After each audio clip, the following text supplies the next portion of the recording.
Ok. Então, hoje nós vamos iniciar a nossa quarta aula, certo? Na disciplina de administração e enfermagem. E, de uma maneira geral, né, o contexto que nós estamos vendo desde o início da disciplina, diz respeito ao quê?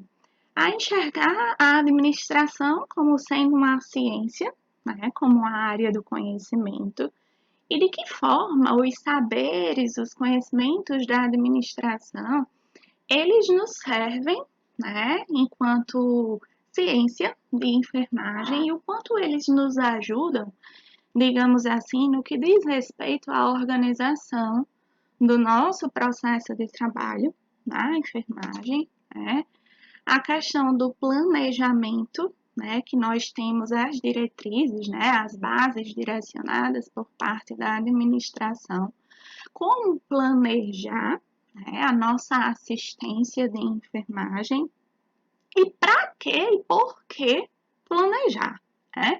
Então, na primeira aula nós vimos a questão mais do contexto histórico, da evolução, da administração enquanto ciência, os conceitos mais elementares, né, do que é administrar, o que é planejar, organizar, enfim, né? E aí nós viemos percorrendo o trajeto, né, da aplicação desses conhecimentos da administração para a enfermagem, né? Vimos algumas teorias administrativas, e aí depois de ver o conceito, a caracterização dessas teorias administrativas, trouxemos um pouco para a aplicação na nossa área da enfermagem, porque por várias vezes nós desempenhamos a nossa função na equipe de enfermagem, estamos em contato diretamente, né? Estamos executando, né, determinados saberes sem nem saber, sem nem ter conhecimento. Quando eu falo executando saberes, eu estou me referindo a conhecimento, né? Sem nem ter consciência, sem nem ter noção do que estamos fazendo.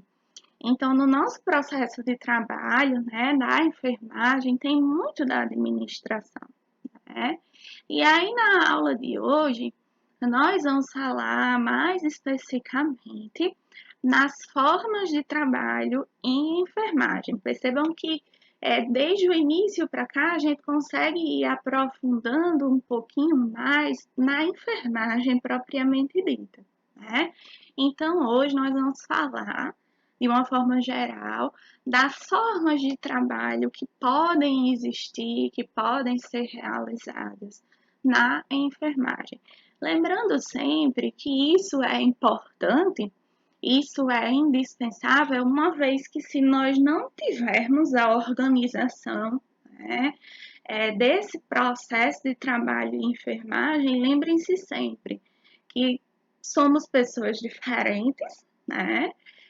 Cada uma com o seu modo de pensar, cada uma com a sua forma de ver o mundo, mas apesar de todas as diferenças, temos algo em comum, que é o quê? Prestar uma assistência de enfermagem segura e de qualidade para esse paciente ou cliente nosso, né? Então, para que a gente consiga prestar essa assistência de forma segura e com qualidade, precisa primeiro ter uma organização dessas formas de trabalho, porque senão tudo fica bagunçado, né?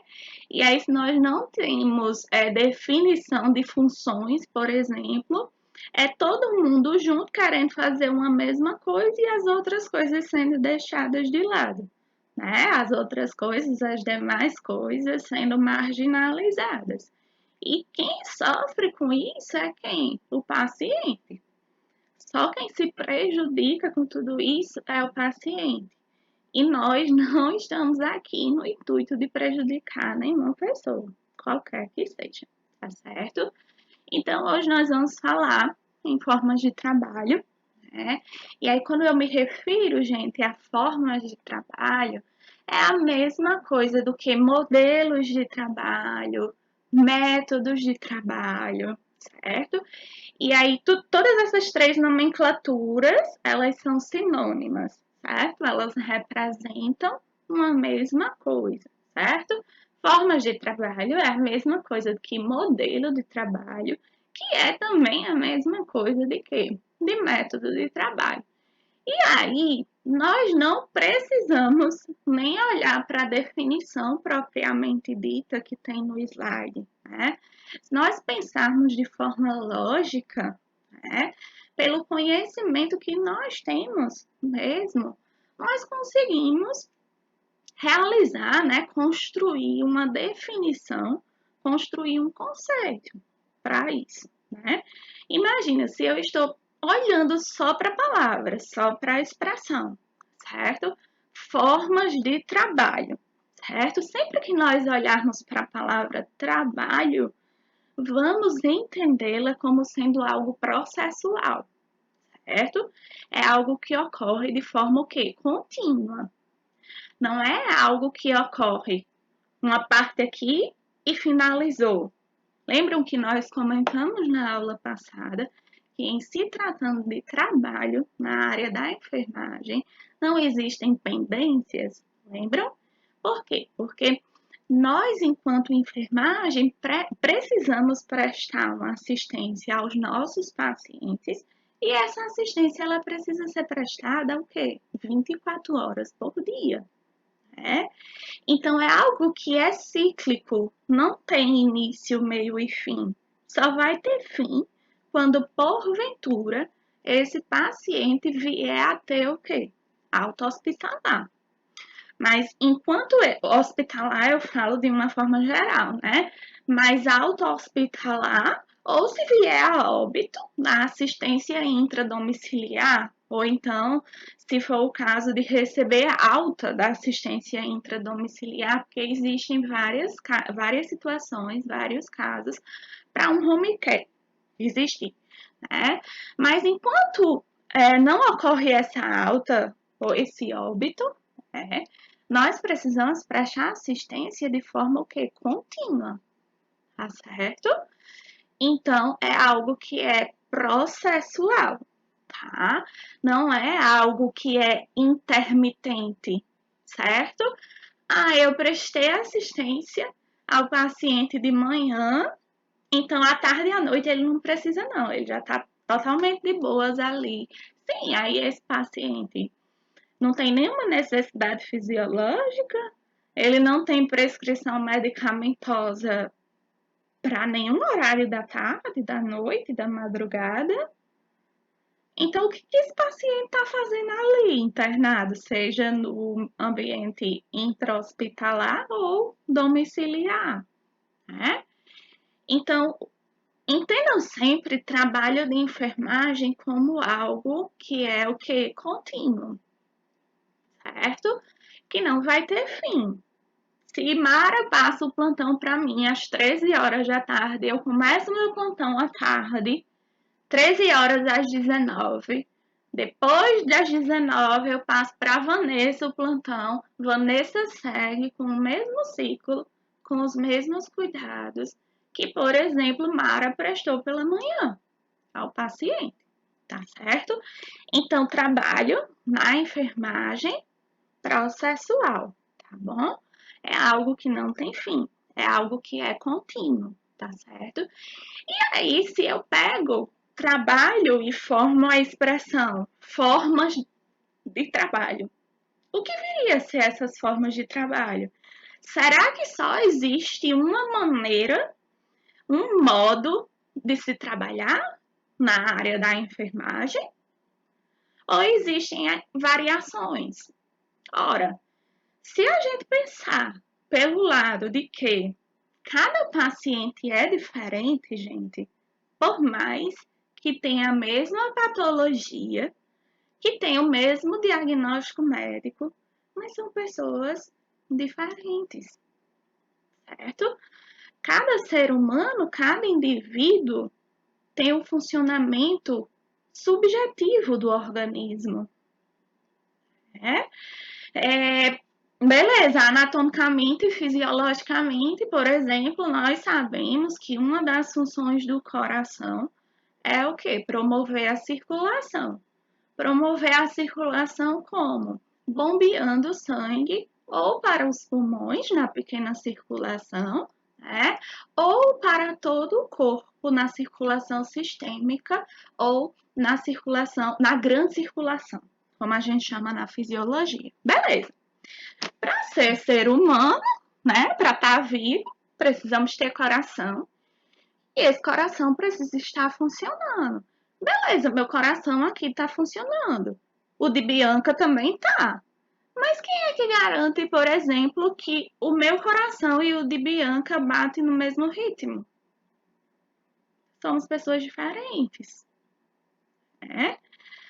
O que é que garante, por exemplo, que um paciente seja diagnosticado com transtorno bipolar, uma determinada paciente tenha transtorno bipolar, tenha depressão maior, aí ela tem toda a caracterização do quadro clínico dela. Ela toma os medicamentos que tem conforme a prescrição médica, tá certo? Mas o que é que garante que essa paciente com transtorno bipolar e depressão maior, a rotina dela vai ser exatamente igual do que um paciente 20 anos mais jovem que ela, mas que tem o mesmo diagnóstico de transtorno bipolar e de depressão maior? É totalmente diferente.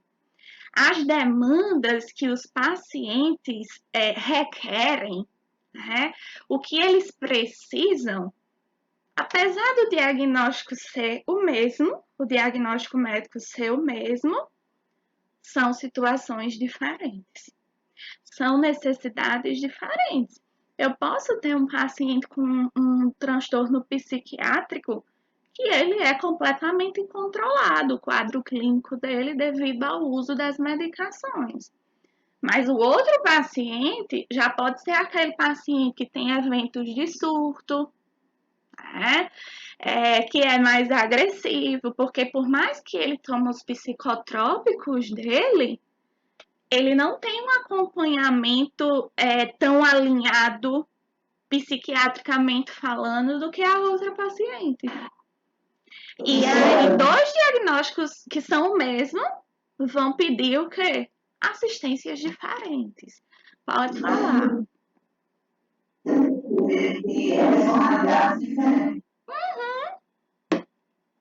Personalidade diferente, rotinas diferentes, idades diferentes, contextos sociais diferentes. Né? Não, imagina comparar um paciente de classe alta, socioeconomicamente falando, com a estrutura familiar ok, que tem como ser acompanhado frequentemente por um psiquiatra, por um psicólogo, vai comparar com um paciente com um transtorno psiquiátrico de classe baixa? Primeiro, na rede pública não tem nem psiquiatra. Psiquiatra é uma especialidade de luxo, digamos assim. Gente, uma consulta com um pediatra ou com um psiquiatra custa no mínimo R$ 300. Como é que essa criatura vai ter como ser acompanhada? Estão me entendendo? Então, será que a forma que um técnico em enfermagem trabalha nesse contexto aqui é a mesma que o mesmo técnico trabalharia com esse outro paciente? Não. Será que as necessidades que esse paciente do primeiro exemplo que eu dei são as mesmas, são idênticas a desse outro paciente que não tem um alinhamento de acompanhamento, de assistência? Vão ser iguais só porque o diagnóstico médico é igual? Não. Então, por que eu estou dando esses exemplos para vocês? Porque somos enfermagem? Somos. Qual é o nosso objetivo? Assistência de qualidade, né? E assistência o quê? Segura para os nossos pacientes. Mas nós temos que nos adaptar, nós temos que nos encaixar de acordo com as necessidades de cada paciente. E não só de cada paciente, mas vocês vão ver, por exemplo, quando vocês já estiverem atuando, que vocês, por exemplo, Cileia trabalha na UTI geral do Hospital do Coração e também trabalha na UTI da Casa de Saúde São Lucas. Mas a forma de trabalho do Hospital de Coração é totalmente diferente do que a forma de trabalho lá da Casa de Saúde São Lucas. Os protocolos são diferentes, os fluxos de trabalho são diferentes. Silvia, mas não é enfermagem? Continua sendo enfermagem, tanto no hospital A quanto no hospital B. Mas as coisas acontecem, o processo de trabalho acontece de maneiras o quê? Diferentes. E quando eu falo em formas de trabalho na enfermagem, gente, é a maneira que nós, enquanto profissionais, iremos nos organizar, iremos nos alinhar para poder atender da forma mais adequada, da forma mais positiva possível, as necessidades do nosso paciente ou as necessidades da instituição. Então, são maneiras, são modos operandi diferentes de trabalhar. Em todos eles, você está exercendo a sua função de técnico em enfermagem. Em todos eles, você tem um objetivo, prestar assistência de qualidade e uma assistência segura, né? Sempre pensando o quê? Na melhora, no bem daquele paciente, né? Na recuperação, no restabelecimento, ou pelo menos se for aquele paciente que tem indicação de cuidados paliativos, né, para que ele tenha uma passagem, né, para que ele venha a não sofrer tanto no processo de morte e morrer dele, né? Mas são rotinas diferentes, certo? Se nós formos comparar, vamos para uma comparação mais extremista. Vocês acreditam que a forma de trabalhar da equipe de enfermagem lá do Valfredo Gugel, que é um hospital público, SUS, é a mesma forma de trabalho da equipe de enfermagem lá do Hospital Memorial? Eu estou equiparando o Valfredo e Memorial porque os dois são referência em ortopedia, em traumatologia. São iguais? A forma que o pessoal trabalha dentro do Valfredo é a mesma forma que eles trabalham dentro do Hospital Memorial, que é da rede privada? Lá no Valfredo, eles têm tudo bonitinho que eles precisam para prestar assistência? Nossa, tudo que ele precisar, desde uma luva de procedimento até uma cobertura para curativo, uma cobertura especial para curativo, vai ter lá no Valfredo? Não. Como é? Não, fala. Muito improviso. Muito. Vocês vão poder deixar de prestar assistência de enfermagem no Valfredo Gurgel por faltar, por exemplo, insumo de trabalho, material de trabalho. Não, aqui eu me recuso a fazer. Mas lá no memorial, que é particular, eu faço tudo nos trinks. Tudo supimpa. Não. São formas de trabalho diferentes e que em todas, tanto lá no Valfredo quanto no memorial, você vai ter que dar um jeito de se adequar a esse modus operandi de processo de trabalho, de forma que você garanta que você vai prestar assistência de enfermagem, tanto no Valfredo quanto no Memorial. Então, são organizações diferentes. O fluxo de acontecimento das coisas é diferente, certo? Mas tudo isso voltado, o olhar voltado para o quê? Atender às necessidades da clientela, né? Seja de paciente ou de cliente. Me digam aí, qual é a diferença de paciente e cliente?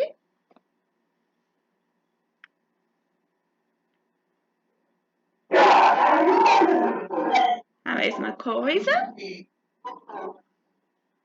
Alguém acha que tem alguma diferença?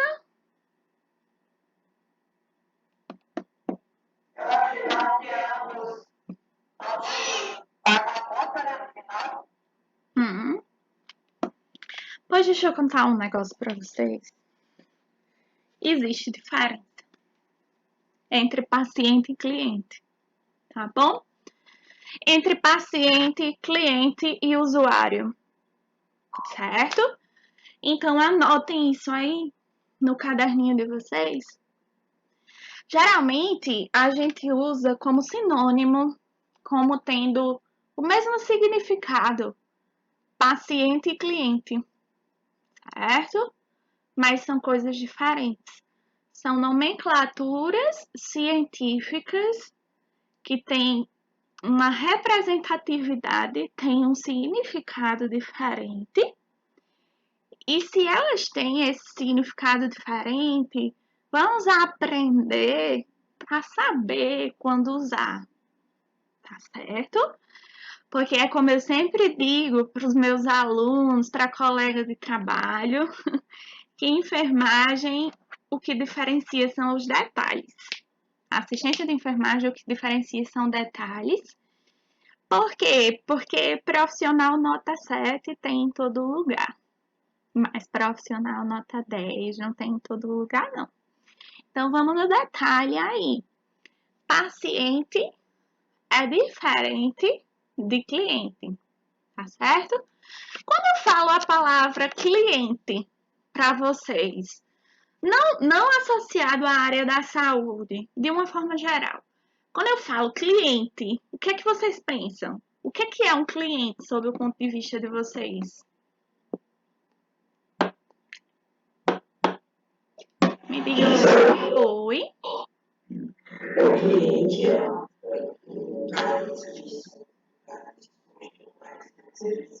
Hum,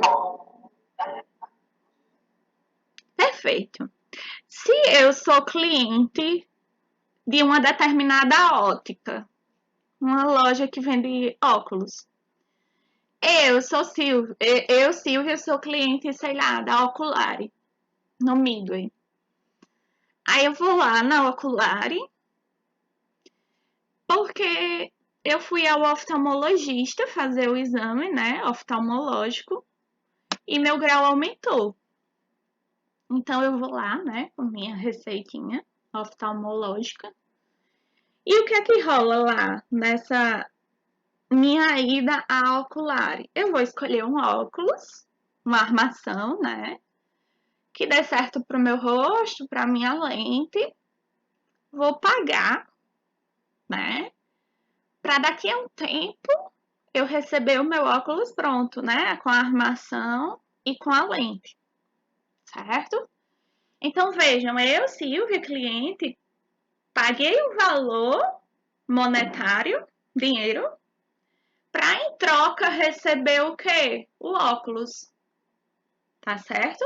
Por que eu tô dando esse exemplo para vocês? Porque é basicamente a partir desse conceito que a gente constrói, a gente consegue perceber a diferença que existe entre paciente e cliente na área de enfermagem, na área de saúde, tá certo? Então, qual é o ponto que vai ser diferenciador em se tratando de paciente e de cliente na nossa área? A questão desse indivíduo, desse cidadão, dessa pessoa, está sendo atendida, né, digamos assim, no serviço público ou no serviço particular? Oi? Eu já perguntei ao professor e ele falou que é a mesma coisa. E a gente trata o paciente de cliente também. É por isso que eu falei que era a mesma coisa. Pois não é, não. Essa curiosidade, qual é a diferença? Porque eu claramente tenho que estar nas aulas. Uhum. Pois não. Não. Isso é detalhe. Oi?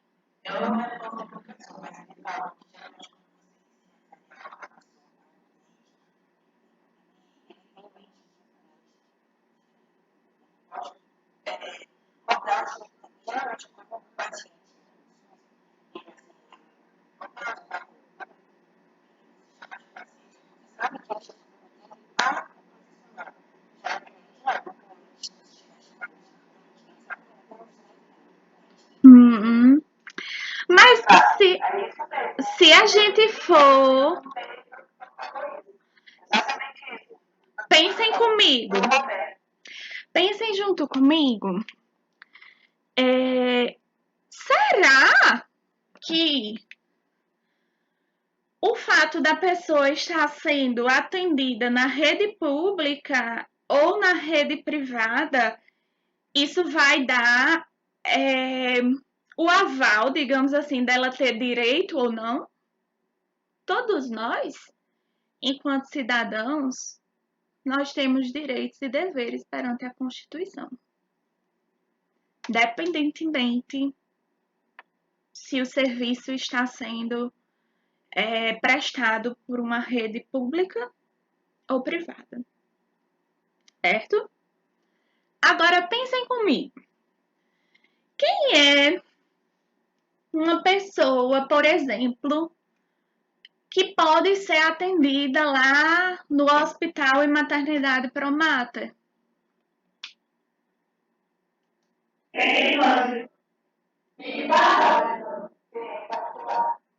Quem tem plano de saúde ou, se não tiver o plano de saúde, tem que pagar o quê? A consulta. Isso, e não é nem todo o plano de saúde, né? Porque existem alguns hospitais, por exemplo, que não atendem certos tipos de plano de saúde, certo? Aí, guardem esse exemplo aí. Aí vamos lá para o Valfredo. Valfredo é referência em traumatologia e urgência e emergência. Quando eu digo isso, gente, o que é que eu estou dizendo? Que qualquer acidente que acontecer, sei lá, Deus o livre, se eu me acidentasse dirigindo meu carro, eu, Silvia, mesmo tendo plano de saúde, sei lá, sofri um acidente, Deus me livre, sofri um acidente, estava sozinha e desacordei, desmaiei como consequência do acidente. Aí o pessoal que vai passando, geralmente eles vão parando, né, e tal, e liga logo para quê? Pro SAMU. Ninguém vai querer saber se Silvia tem plano de saúde ou não. O SAMU, quando chegar e for fazer a minha remoção, eu vou parar lá no Valfredo. Aí, no decorrer da remoção, todo mundo, gente, SUS ou plano de saúde, trauma, vai pro Valfredo. Porque lá é a referência. Aí, a partir de lá, é que encaminha para outros hospitais da rede privada. Oi?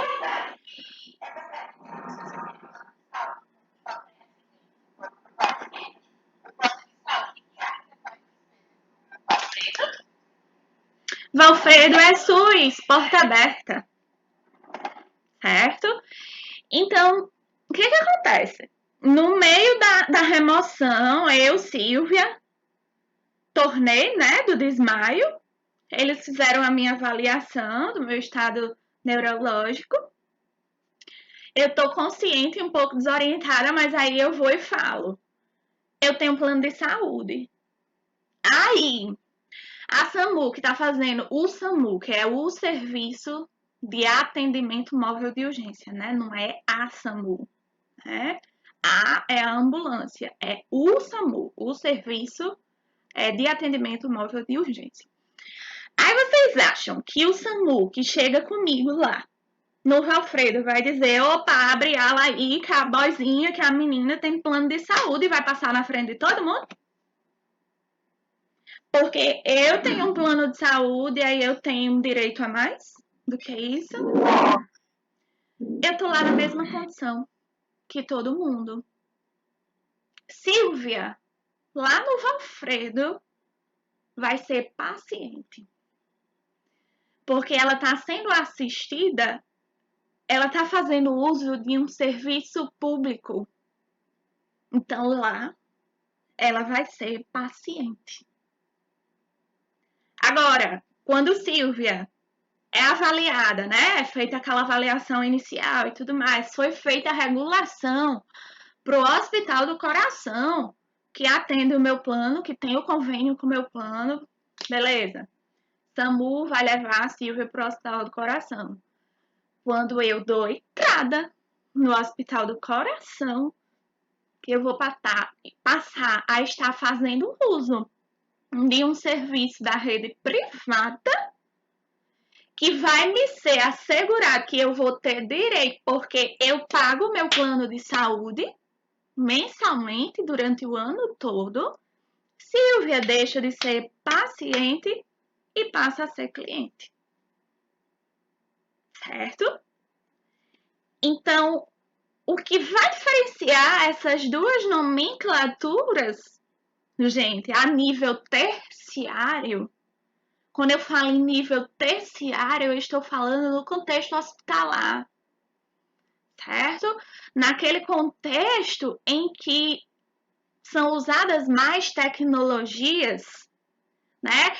Naquele contexto, naquele nível que a gente atende pacientes que já estão doentes ou que sofreram um trauma e vão precisar de reabilitação.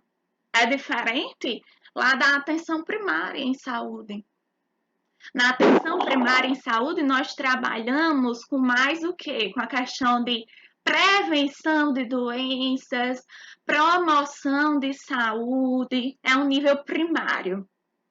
Então, esse cidadão, lá na atenção primária à saúde, na unidade básica de saúde, na estratégia de saúde da família, ele vai receber a nomenclatura de usuário, certo? E aí, a nível terciário, paciente e cliente, o fator diferenciador vai ser o quê? Você está pagando diretamente, único e exclusivamente para um determinado serviço, como plano de saúde, ou como pagar a consulta a nível particular? Se sim, tu é cliente. Lembrem-se do exemplo lá da ótica que eu dei.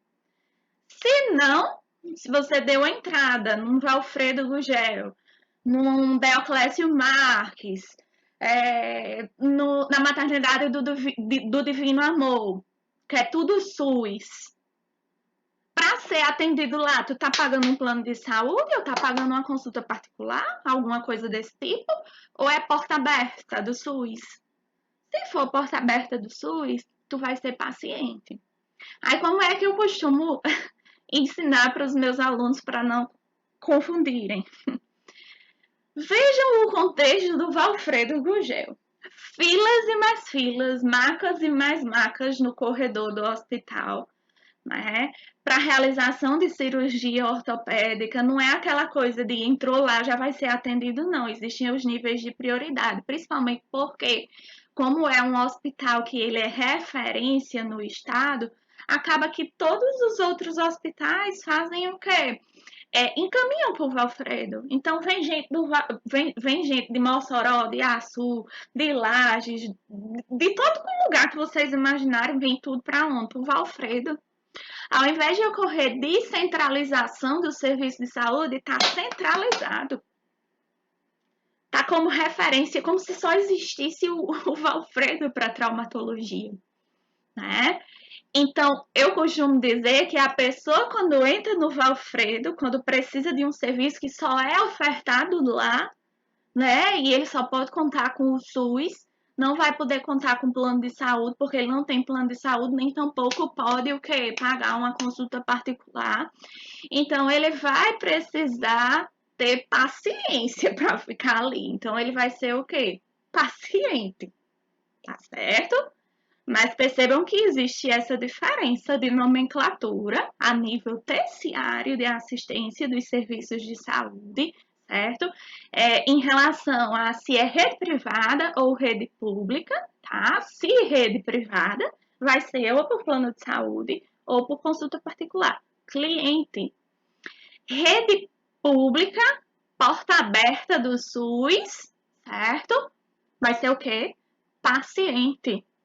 Mesmo que ele tenha plano de saúde, mas quando ele dá entrada lá naquele serviço, não interessa se ele tem plano de saúde. Lá ele vai estar como paciente. Atenção primária à saúde, certo? Ações de promoção à saúde e prevenção de doenças. Aí a gente já dá a nomenclatura a esse cidadão, a esse indivíduo de quê? De usuário, tá certo? Então existe essa diferença. Vocês acham, por exemplo, que a forma de trabalho lá no Valfredo Gugel é a mesma forma de trabalho lá no Hospital do Coração? Nunca. Primeiro porque são perfis de clientela, de pacientes, né, de pessoas que precisam de assistência diferentes. São sistemas diferentes. Sistema de saúde, que eu quero dizer, né? Então, existem inúmeras formas de trabalho, não só na enfermagem, mas em qualquer profissão que seja. Tá certo? Conseguiram entender, gente, essa diferença de paciente para cliente e usuário? Professora, Oi? entendeu? Eu entendi. Hum. Mas é assim, essa nomenclatura, esse jeito de chamar o paciente, ele traz um certo desconforto, né? Assim, depende da política institucional, né? Quando eu falo de política institucional, é do local. Mas dificilmente, principalmente em hospitais como o São Lucas, você vai ver nenhum funcionário que sequer chamando o paciente de paciente, é só cliente.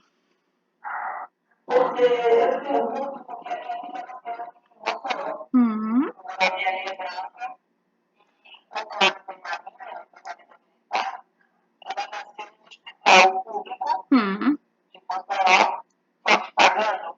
sim. E lá era o tempo todo chamada de. Ai, gente, fugiu a palavra. Paciente do consórcio. Do consórcio não, paciente do. Gente, fugiu. Veio a palavra, fugiu agora. Do convênio. Paciente do convênio. Paciente do convênio, eles queriam lhe chamar de cliente. Pois é, eles me chamavam assim. E eu achava assim bem desagradável, sabe? Uhum, Porque era um hospital público. aham, E a médica estava lá para poder fazer o meu parto. E ela uhum. era minha médica na clínica dela. Sim, tô No dia do entendendo. parto, ela foi lá fazer o parto. Isso pode gerar desconforto, mas se a gente for ao pé da letra, cientificamente falando, esse é o que é o correto, né? Inclusive, eu costumo muito ensinar para os meus alunos a questão que é crucial, é indispensável, né? A questão dos registros de enfermagem, né? Porque é algo que nos respalda, né? E eu costumo muito dizer para os meus alunos que tenham cuidado em relação à maneira que eles vão fazer os registros, a depender das instituições que eles estão trabalhando. E aí eu sempre aconselho que os registros, que as evoluções de enfermagem para os enfermeiros em hospitais particulares seja registrado como cliente. Tudo que a gente for escrever, colocar como cliente. Porque sabe o que é que acontece? O que eu percebo muito, né? A disseminação do conhecimento que é certo é muito restrita, certo? É como se as pessoas entrassem numa zona de conforto se já chama todo mundo de paciente, continua chamando de paciente mesmo estando errado. Tipo, é não querer evoluir para o que é certo, né? E eu acho tão triste, algo que eu acho muito triste na enfermagem é essa questão de amarrar conhecimento, gente. Por que não multiplicar? E alguém falou aí. Eu já vi paciente, cliente, na verdade, por exemplo, o professor da chega chama de paciente. Eles questionaram. Uhum. Eu já vi isso. Acontece. Acontece, sabe? Principalmente quando for. É muito bom.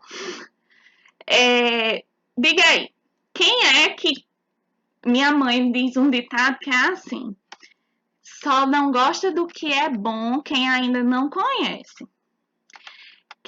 Qual é o paciente que não vai gostar de ser tratado como cliente num serviço de saúde, digamos assim, vai ser ótimo.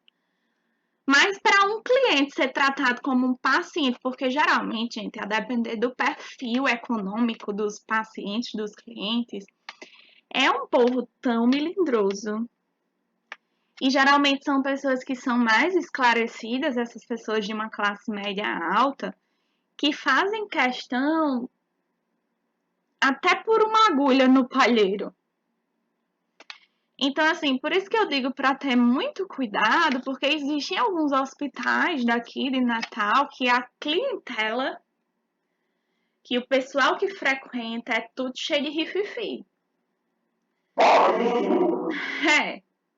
E se você for chamar de paciente, menina, vocês vão ver tanta coisa na enfermagem que vocês vão achar assim, todos os dias eu penso, sabe? Meu Deus, eu pensava que eu já tinha visto de tudo, mas eu não vi foi nada. É cada novidade, gente. Eu acho que é Uhum.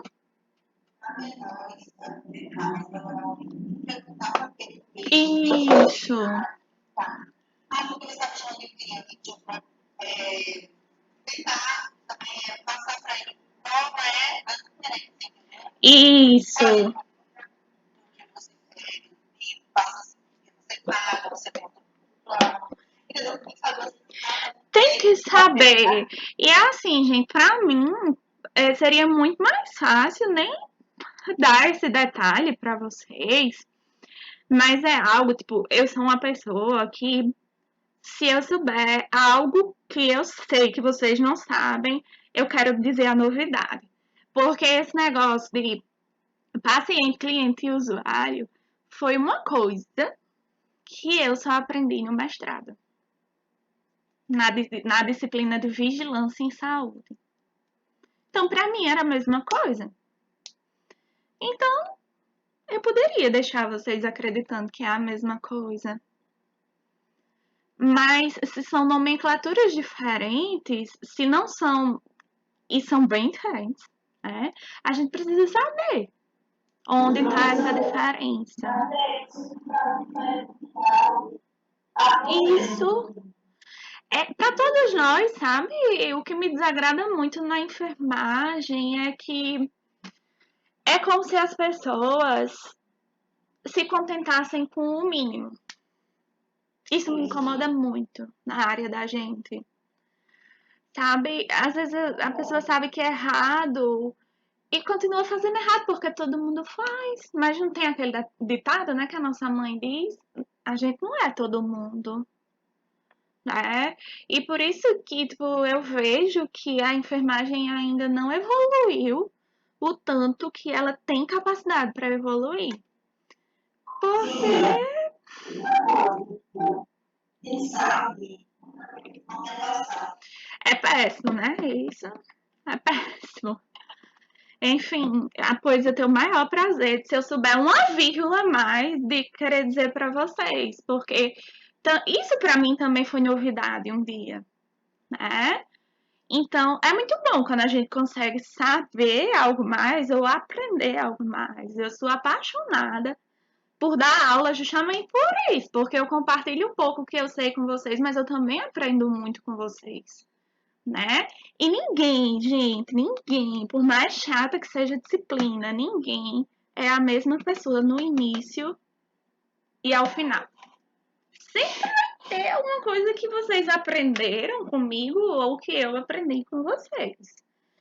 Então, isso é algo que me chama muita atenção, né? Então, eu não posso deixar passar esse detalhe para vocês, tá bom?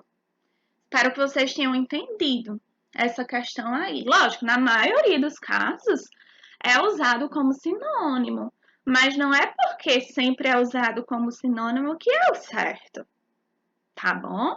Existe essa diferença, sim. E a partir do momento que vocês sabem dessa diferença e aplica na prática de vocês, vocês tenham certeza, viu?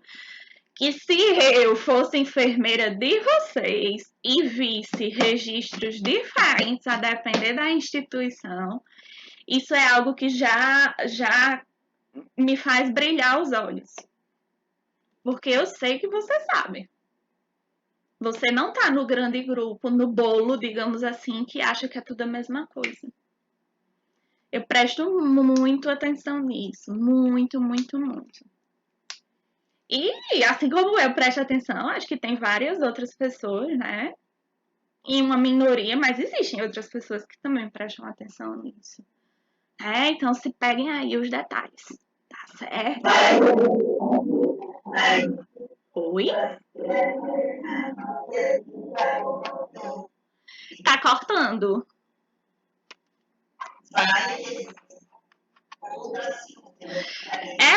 Né? Possa ser que exista, viu? Então prestem atenção nisso. Por exemplo, você fala, a maneira que você aí já tem outra pessoa que acha Não, de forma alguma. Aham.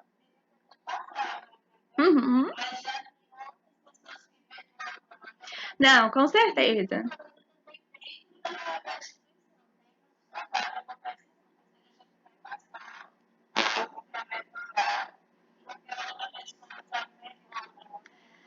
Isso sempre vai existir, gente, porque é natural, o ser humano ele não gosta de ser corrigido, ainda que seja para o bem dele. O ser humano ele não consegue admirar o outro pelas, pelas características, pelos adjetivos bons que ele tem. Existem algumas pessoas que, ao invés de ter esse olhar, de querer se aliar ao outro para crescer junto, né? É como se declarasse guerra, e isso existe muito na enfermagem, né? E assim, eu costumo muito falar para os meus técnicos, para os meus alunos, para quem trabalha comigo, que ninguém nunca vai ser 100%. Ninguém, né?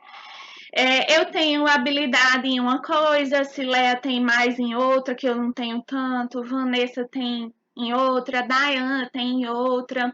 E aí, por que não juntar todas essas pessoas com o objetivo de aperfeiçoar, de ter uma equipe mais coesa, mais alinhada, digamos assim? Mas aí não, o povo já escanteia, né?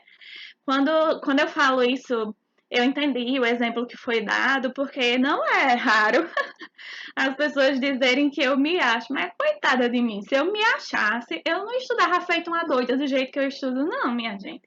Porque, como diz mãe, a mulher, você se livra de uma coisa, antes de se livrar, você já está se metendo em outra. mesmo sem saber se você vai dar conta, mas, tipo, a sensação que eu tenho, gente, o sentimento que eu tenho é que quanto mais eu estudo, menos eu sei. E eu vou descobrindo que tem algumas coisas que, sei lá, eu nunca ouvi falar, ou que eu não sou boa nisso. E, tipo assim, eu morro de medo de passar vexame na minha profissão. Morro de medo. Então, assim, quando eu estudo, sempre fui uma pessoa muito estudiosa, muito, desde criancinha. Então, eu sou apaixonada por essa coisa de aprender coisas novas. Às vezes não tem nada a ver com enfermagem. Mas se é algo que eu não sei, isso já desperta o meu interesse. E eu acho muito mais interessante eu poder aprender algo que eu não sei e compartilhar com outras pessoas que também não sabem.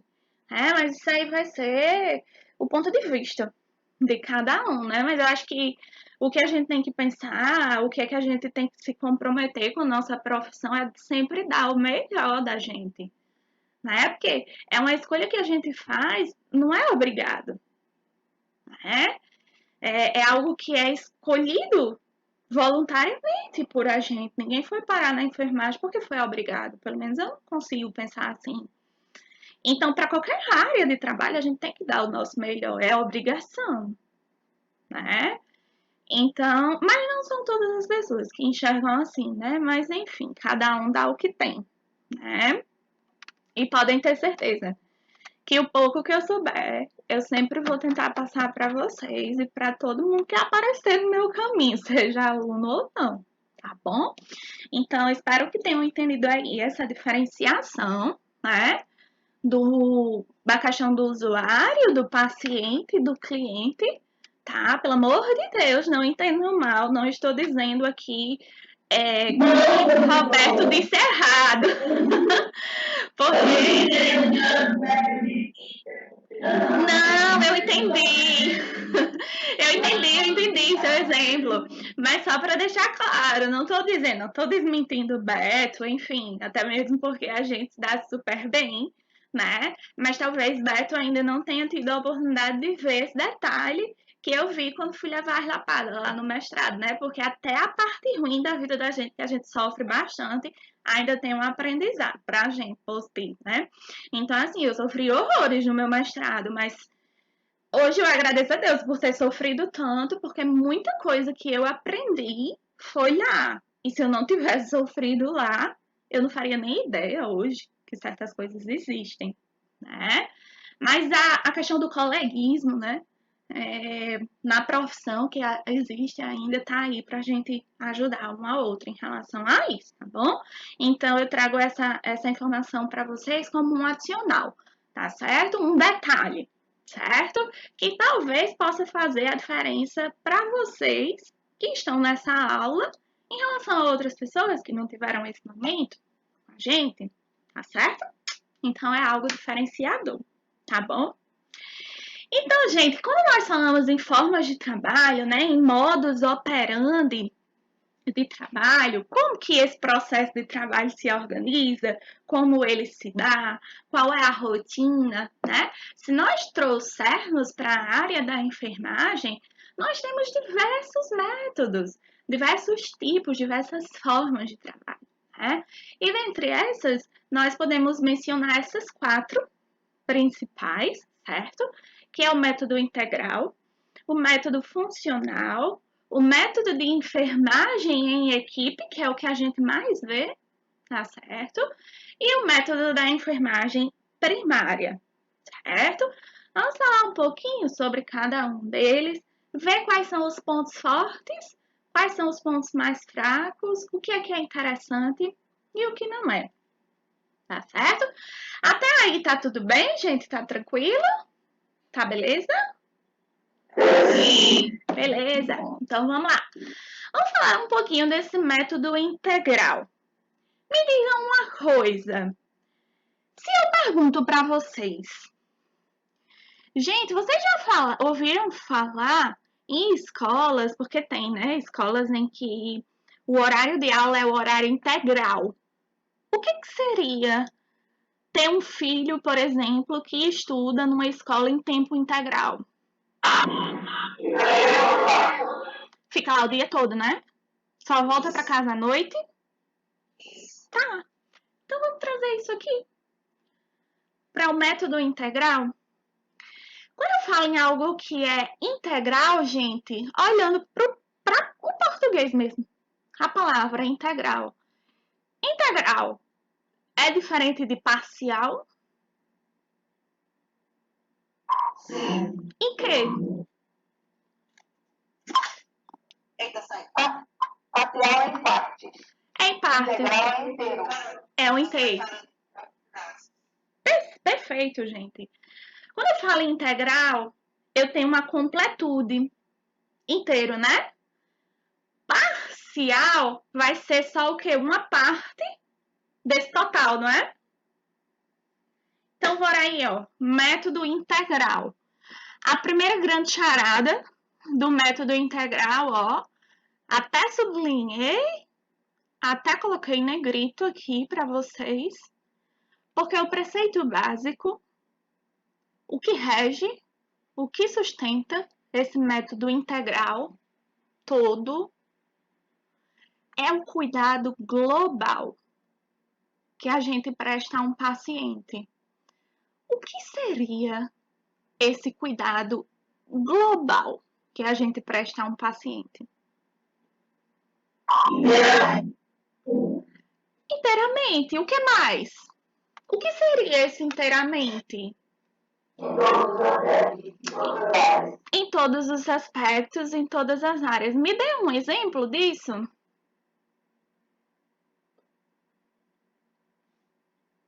Por exemplo, uma menina que engravidou. É prestado um serviço aqui para ela desde o pré-natal até a puericultura. Isso. Perfeito. Será, pegando esse exemplo aí da Cileia, será que essa adolescente, vamos para... Vocês já pagaram saúde da mulher? Não, né? Mas peguem aqui um exemplozinho comigo. Imagina que essa adolescente aí, que Cileia deu o exemplo, ela tem 14 anos, é primigesta, gesta tem a ver com gestação, primeira. Então, é a primeira gestação dela. Adolescente, 14 anos, primigesta, primeira gestação dela, tá?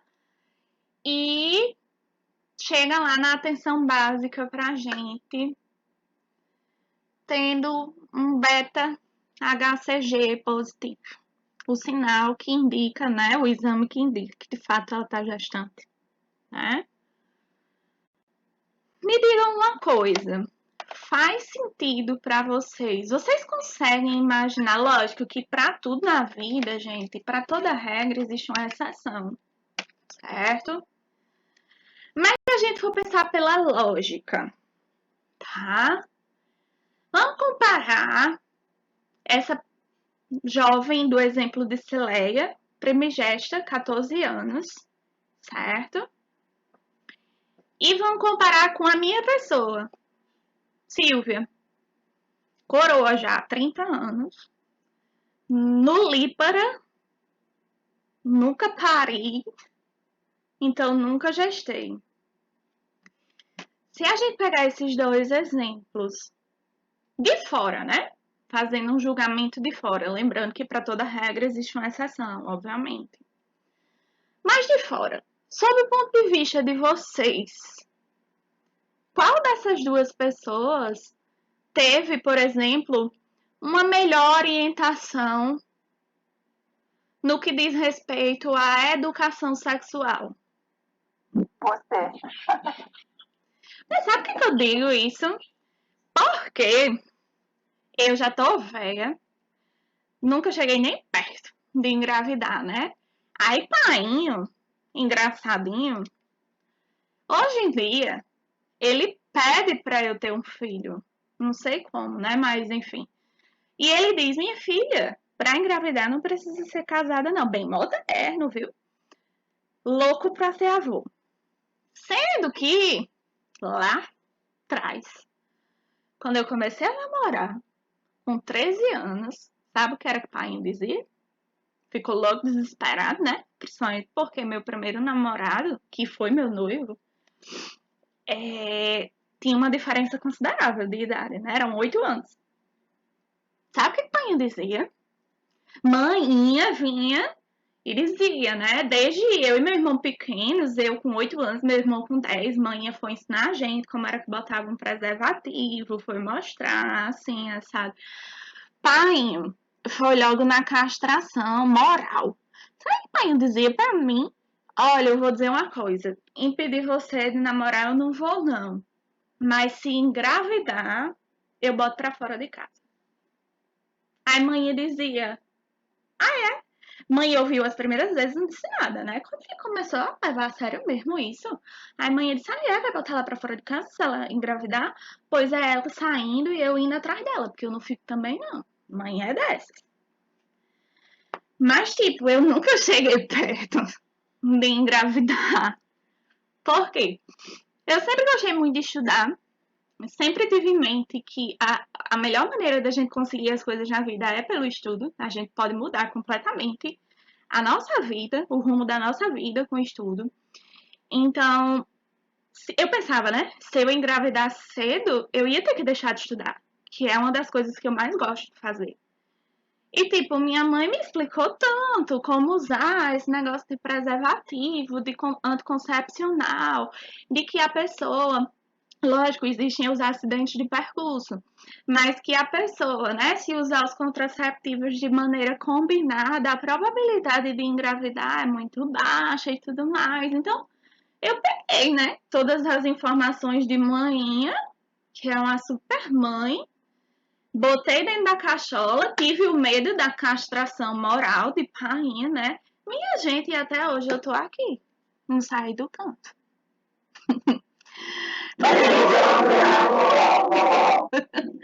Não fui nem vim. Pari um filho, o filho que eu parei foi a dissertação do mestrado. Aí eu sou tão malhada que umas tias minhas perguntando qual é a novidade que tem pra contar de Silvinha? É namoro, não sei o que, aí painha só se for, tá namorando por livro. Tu acha? As coisas de painho? Enfim. Mas nesse exemplo, gente, geralmente, uma menina de 14 anos que ela engravida, você pode olhar que uma grande parcela são pessoas, isso não é preconceito, isso é ciência mesmo. São pessoas de baixa renda, que têm o nível de escolaridade muito básico, ou às vezes é analfabeto, não tem uma estrutura familiar bem estabelecida, certo?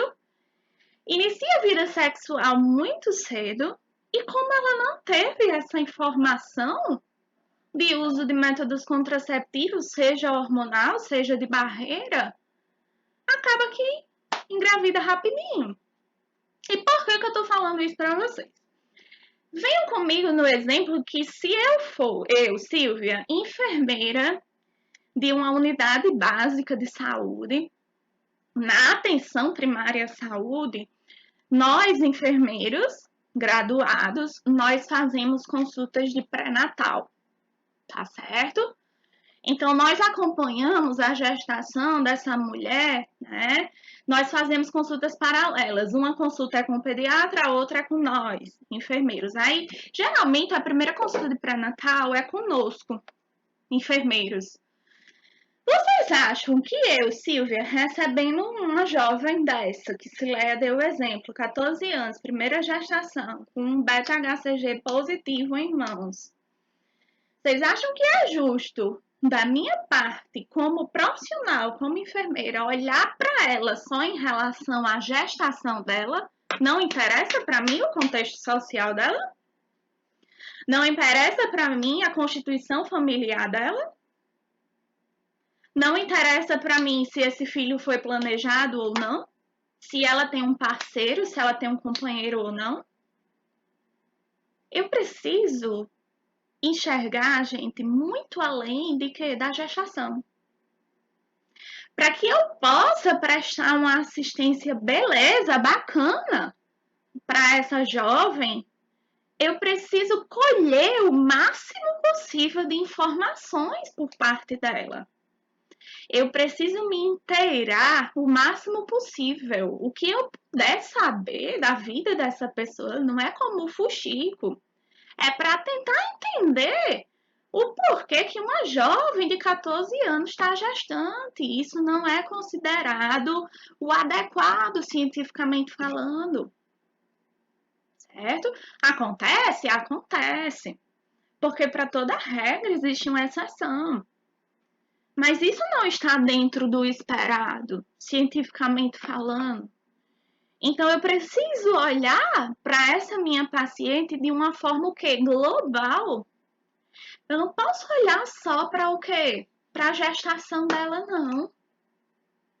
Da mesma forma que eu não posso prestar assistência a um paciente que eventualmente tenha tido um AVE, um acidente vascular encefálico, e não me interessar se esse paciente tem algum problema cardíaco, se ele tem alguma cardiopatia ou se ele é hipertenso, porque a gente sabe que um dos fatores de risco para o AVE é a pessoa ser hipertensa.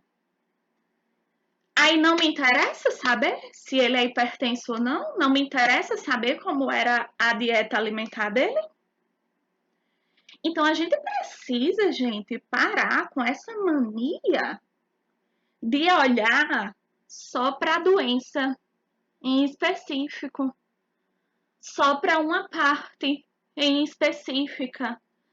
O ser humano que chega para a gente com necessidade de cuidado, seja por doença ou por uma gestação, o que quer que seja, nós precisamos enxergá-lo como o quê? Um todo. O corpo dele funciona como um todo. A forma como ele vive é influenciado pelas condições socioeconômicas que ele tem, né? Pelo nível, pelo grau de escolaridade que ele tem, certo? Então, a base do método integral de trabalho de enfermagem é o quê? Olhar o paciente como um todo, certo? É diferente de olhar somente para a doença. Se esse paciente chegou com um AVE, o que é que contribuiu para ele ter um AVE? Interessa para a gente saber o que é que contribuiu para ele ter um AVE, porque o ideal é que ocorra uma mudança do estilo de vida dele, porque senão ele vai continuar tendo 1001 AVEs. Pode ir sobrevivendo, mas também pode morrer. Se a gente não retirar o quê? O fator causador. Certo? Do que adianta uma pessoa que se restabeleceu de um AVE, é hipertensa e continua tendo uma dieta extremamente rica, tinindo de sal. Vai fazer outra vez. Então a gente precisa olhar o contexto, o geral, como um todo desse paciente. E aí a grande jogada, a grande pegada do método integral, pega aí o integral do que é todo e puxe para o quê? Cuidado global. Tá certo? Isso daí é a dica fundamental para vocês não se confundirem. Certo? Um exemplo do método integral de trabalho, o que eu sempre dou de UTI. Tem uma UTI, a UTI que eu trabalhava eram 10 leitos pediátricos, tá? No período do meu plantão, que era de 7 às 13, tinha eu como enfermeira e eu tinha que ter no mínimo 5 técnicas junto comigo no plantão. Por quê? Porque com a atribuição de enfermagem eu conseguia colocar 2 pacientes para cada técnica, tá bom? Se eu tenho 10 leitos ocupados e eu tenho 5 técnicas de enfermagem, cada uma vai ficar com 2. 2 vezes 5, 10. Né? Então, vamos lá. Um exemplo, Bianca é uma das minhas técnicas. Mariana também é uma dessas minhas 5 técnicas. Estou pegando elas duas como exemplo, certo? E lá na atribuição de enfermagem, eu disse que Mari vai ficar responsável pelo paciente que está no leito 5 e no leito 8. Bianca, por exemplo, está responsável pelo paciente que está no leito 1 e no leito 3. Fiz essa atribuição de enfermagem em relação às duas meninas, Bianca e Mari, certo? A partir do momento que a elas duas são atribuídas esses dois pacientes, gente, cabe a elas desempenhar, executar toda a assistência, todos os cuidados que estão prescritos conforme prescrição médica, né, medicamentosa, né, todos os medicamentos que precisam fazer, prescritos na prescrição de enfermagem, porque também existe prescrição de enfermagem, certo? Não vou adentrar nesse detalhe, porque senão eu passo o dia e a noite aqui conversando. Mas tudo que diz respeito aos dois pacientes das meninas, de Bianca e de Mari, é responsabilidade delas fazer. Não que ninguém possa ajudar. Claro, eu posso ajudar como enfermeira. Se precisar de, sei lá, auxílio do banho do leito, auxílio para puncionar uma veia, que é um paciente de difícil acesso venoso e tudo mais. Mas tudo que diz respeito àqueles dois pacientes, de uma forma global, geral, é responsabilidade de Mariana e de Bianca.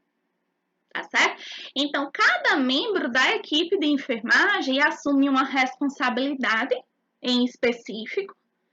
E a partir do momento que ele assume essa responsabilidade, ele tem que cumprir com essas responsabilidades, né? De forma que os pacientes que estão sob responsabilidade, por exemplo, das meninas, têm uma assistência de forma o quê? Integral, holística, global. Que não falte nada do que ele precisa de acordo com as necessidades dele. Tá certo? Geralmente, nesse método de trabalho, né? Como, por exemplo, esse exemplo da UTI que eu disse, né? Tem um enfermeiro líder nessa equipe, casa direitinho com esse exemplo da UTI, tá certo? Tem um enfermeiro à frente na liderança, certo? Mas aí, gente, existem algumas desvantagens, como tudo na vida. Existem pontos positivos e existem pontos o quê? Negativos, para tudo. Nada na vida vai ser 100% bom ou 100% ruim. É equilibrado, tá certo? Mas existe algumas desvantagens nesse método integral. Por exemplo, se eu, Silvia, não tiver o cuidado, por exemplo, trabalho numa escala 6x1, trabalho todos os dias da semana lá e no sábado, por exemplo, só folgo no domingo. Ou no domingo e só folgo no sábado, enfim. Aí eu, Silvia, se eu não tiver atenção de que ontem, eu atribuí Mari como paciente do leito 5 e do leito 8, e Bianca, paciente do leito 1 e do leito 3, se eu não me lembrar disso, amanhã eu posso ir lá e botar de novo. Mari com leito 5 e leito 8, Bianca, leito 1 e leito 3. As meninas vão fazer a função delas, mas já vai entrar o que a gente chama de uma automaticidade. Elas já conhecem o paciente. Elas já sabem a rotina todinha deles. Então, elas vão no automático. E, de certa forma, eu, Silvia, por não ter prestado atenção nisso, posso acabar colaborando para as meninas errarem. Porque tudo que a gente faz no automático, a probabilidade de dar erro, de acontecer alguma coisa errada é enorme. Porque a gente só vai fazendo, vai seguindo o fluxo e não tem esse olhar crítico reflexivo. Não tem o cuidado necessário. Então, se a gente não for atento, se o enfermeiro líder não for atento a essas particularidades, por exemplo, pode desencadear, pode o quê? Acabar por estimular um despreparo profissional na equipe. Ah, beleza, repeti Mari e Bianca por 3 dias seguidos com os mesmos pacientes. Aí veio outra enfermeira, eu botei um atestado, sei lá, veio uma outra enfermeira e mudou essa atribuição. Mari e Bianca entram no desespero, porque pegaram os pacientes mais chumbo grosso da UTI. Às vezes elas são até capacitadas, elas são boas como profissionais, mas por estarem acostumadas antes, no automatismo, bate aquele desespero. O que acaba por configurar, de certa forma, um despreparo profissional. Porque nós precisamos estar aptos, gente, para prestar assistência a qualquer paciente. Independentemente de diagnóstico, de gravidade, enfim. Pode falar. Você pode fazer isso, entendeu? Fazer com que troque as meninas, Uhum. mas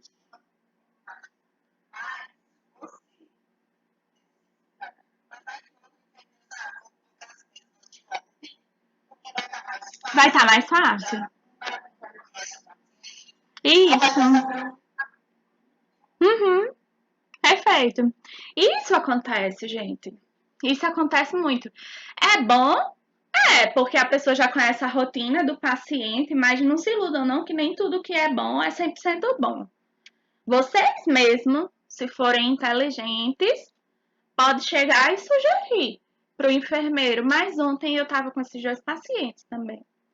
Não queiram ganhar vantagem em algo que parece teoricamente fácil, porque isso pode ser sua ruína, né? Se você administrar uma medicação errada, por exemplo. Né? E aí, dentre as desvantagens, gente, né? Nesse exemplo ainda da UTI, plantão da manhã, 7 às 13, da tarde, de 13 às 19, da noite, de 19 até às 7 do outro dia. Tá girando a equipe, né? Eu tenho uma equipe de técnicos pela manhã, eu tenho uma equipe de técnicos pela tarde, eu tenho uma equipe de técnicos pela noite.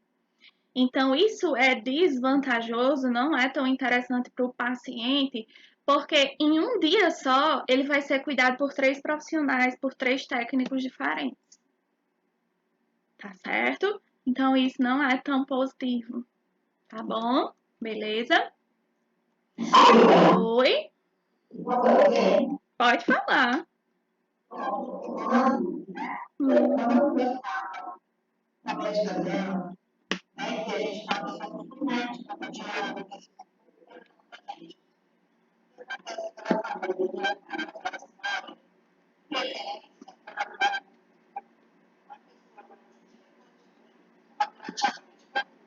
ela não pode qualquer hora tem que ser todo, quer dizer, ela tem que ser todo tratamento. Isso, e principalmente porque é uma pessoa idosa, né? Sabe o que a gente tem, né? Uhum. Ela fica com ela entende? Uhum. Aí, isso, gente, por mais que a gente ache que é besteira, mas isso pode comprometer totalmente o quadro clínico da paciente, que é idosa. Com certeza tem um quadro demencial, ainda que leve, não sei. E aí a gente acaba conseguindo, colaborando para acelerar a piora do quadro demencial, por exemplo. Então, assim, o detalhe, algo que a gente acha que é besteira, mas que pode girar toda a situação. Né? Então, de fato, para pacientes idosos, o ideal é que seja o dia inteiro, 12 horas, e uma pessoa 12 horas noturna. Se puder ser 24, o plantão é até melhor. Né? Agora, imagina, para um paciente idoso num hospital, que já vai ocorrer variação, né, de consciência e orientação dele, porque ele está fora do ambiente familiar, né, do ambiente de casa dele. Aí imagina um técnico pela manhã, um técnico pela tarde, um técnico pela noite. É péssimo, né? É bem complicado. Mas faz todo sentido. da medicação. São pacientes muitas de depressão, Uhum. Uhum. porque a gente foi. Exatamente. E as pessoas trabalham de formas diferentes, né? Tem isso também. É. E aí, gente, existe outro método de trabalho, né? Uma outra forma de trabalho, que é chamada de método funcional, né? Que consiste, por exemplo, o que é que eu via muito lá na UTI. A depender da equipe que tivesse à noite, ou da equipe que estava assumindo de manhã o plantão, geralmente a maioria dos pacientes tem alguma medicação prescrita, sei lá, para 8 horas da manhã, certo? Aí ao moído, que faziam? Pegavam o carrinho, tem um carrinho na UTI, é tipo um carrinho com dois patamares de alumínio. Aí a arrumação. Preparavam as medicações de todos os pacientes. Aí identificavam, colocava a etiquetinha, né, um pedacinho de esparadrapo e colocava no carrinho. Aí escolhia-se uma técnica dentre as 5 para sair com o carrinho pelo meio da UTI, fazendo a medicação de todos os pacientes. Gente, isso não dá certo, não. Por mais que esteja identificado, diga aí, tira um fino, várias seringas de 10 ml com medicações diferentes diluídas, por mais que esteja identificado o nome do paciente, ou seja, posto o leito, pode dar um erro ali de você confundir. Às vezes a gente tem certeza, gente, que tá olhando uma coisa ou que viu uma coisa que a gente não viu. Vai no automático. Então, esse exemplo casa direitinho com o método funcional, porque no que é que consiste o método funcional? Pegar uma tarefa em específico, como, por exemplo, a administração de todas as medicações das 8 e colocar para uma técnica só. Aí, olha aí, ao invés de ser essa técnica só que ia administrar as medicações, ao invés de ser ela que preparasse essas medicações, aí não, era uma técnica totalmente diferente. Como é que eu vou saber, cristão, que o que tem nessa seringa de 10 ml realmente é determinada medicação, se não foi eu que aspirei? Gente, isso não existe, não. Aí eu sempre brincava com as técnicas, né? Dizendo, eu tô só de olho nessa arrumaçãozinha aí de vocês, viu? Que eu sou totalmente contra.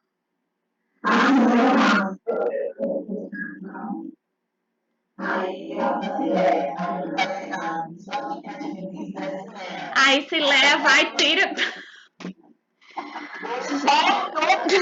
Gente, tem umas coisas que acontecem na enfermagem que eu fico assim. Que? É sério isso?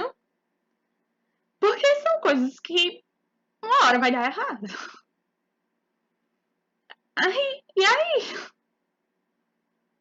Enfim. Mas esse é um exemplo, em que tipo, a atribuição de cada colaborador ela vai ser fracionada, né? Cada função específica, tipo, Vanessinha vai fazer o preparo da medicação, aí se leva vai administrar, aí, menino, que moído é esse? Isso não existe. Aí há uma definição prévia da sequência das atividades. O primeiro bom dia era a pessoa sozinha na bancada preparando 1001 medicações. Aí o segundo bom dia era esse carrinho dos churros, que a gente chamava, né? Que era o carrinho da medicação, passando por todo mundo. Aí depois era o palco de todos os técnicos estarem dando banho em todos os pacientes. Tinha que ser tudo na mesma hora. Menino, que arrumação é essa? Oi?